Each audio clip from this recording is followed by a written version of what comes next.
we have just a few more minutes. So if there's, anything else that you think is a concept we should bring forward. There is actually, and it's a part of a research project that I'm beginning to work on, which is about good jobs. Good jobs. Good jobs. And I think one of the risks that the transient economy creates is that many employers are going to use a lot more temporary people. They're going to use a lot more people with flexible skills, and that can be okay. But for a lot of people who don't have a rare or unique skill, what ends up happening is they end up stuck in these pretty awful jobs. Right.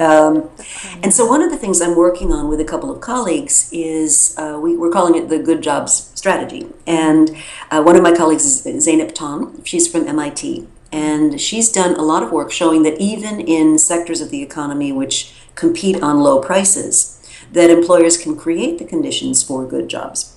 And if you combine good jobs for people, which involves decent pay, predictable working conditions, reasonable flexibility in what they do, but you have to combine it with excellent operations. And if you get those two things right, you can actually outperform rivals who are faced with workforces that are just constantly churning over. They're not really motivated. They're so stressed out by their working hours that they don't really put in a full day at work.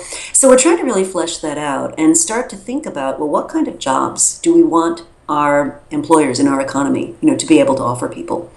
And I really think that accepting this notion that bad jobs are just a function of low-priced service work and that it's inevitable.